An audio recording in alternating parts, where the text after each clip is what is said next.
heard what happened. They came and stood in front of, front of the office. Y'all not gonna mess with these brothers. And so it was like a standoff for just about a week. The office was on corner of 2M and Dowling, which is Dowling. His name has been changed to Emancipation now. And Elgin, no police, no anything. So on July 25th, you have Emancipation Park, which was right across the street from the office. And Carl was there speaking to a group of people. It was kind of like a rally. And somebody came up and said it was some white guys up on the corner of the church. So you had this church, St. John's Baptist Church, was the highest building in that community. So it was policemen on the roof, snipers. And so Carl and it was a white guy, Barty Hill, they went down to see what was going on. So when Carl stepped out across the street, they shot him, snipers. And we said this recording. I wish I could find it, but they had a reporter up there with him because the reporter had interviewed Carl a few days before that. So he was the spy to tell, so it was recorded. This reporter put it, and you could hear him say, he said, there he is, that's him right there. And then you hear these shots, bam, bam, bam. And somebody, one of them said, did you get him? Yeah, we got that nigga. And so it was a sister, very brave sister. In fact, she was a prostitute. This was drag. It was like, you had all kinds of things going on. She was in the Volkswagen. She came and picked Carl up and put her in her car and drove him to the hospital. But he died of his wounds the next morning on July 26th. And so, just like they always feel that they take the head and the body will fall.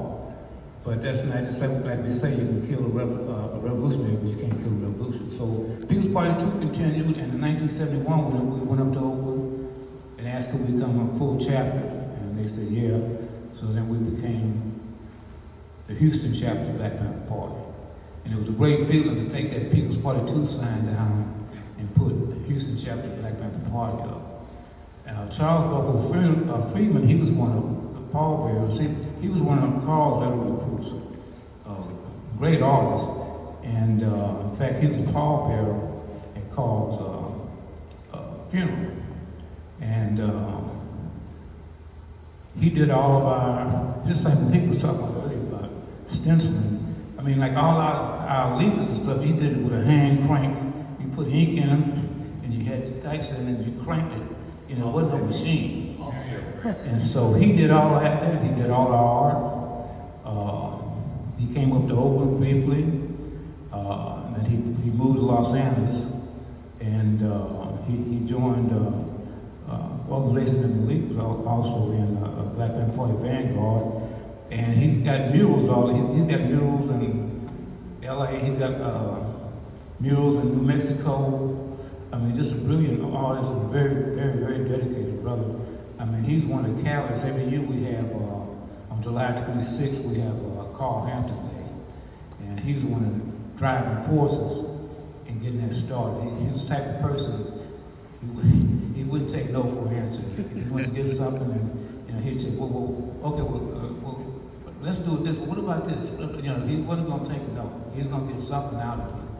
So, he was a very dedicated brother. He passed a couple of years ago, 2 or 3 years ago.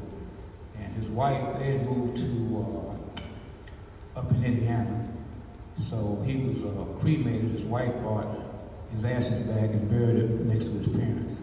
And that was another thing about, see, parents, like Boco's parents, I mean, their house was always like a second office. And everybody's parents were like that. Most people, just like my mother. My mother told me, I was in high school, I was wearing black beret. And she told me to stop wearing it. And so I hid it. And so she found it, she cut it up. But then she told me, she said, I believe in everything that the Black Panther Party stands for. I just don't want to see you get hurt.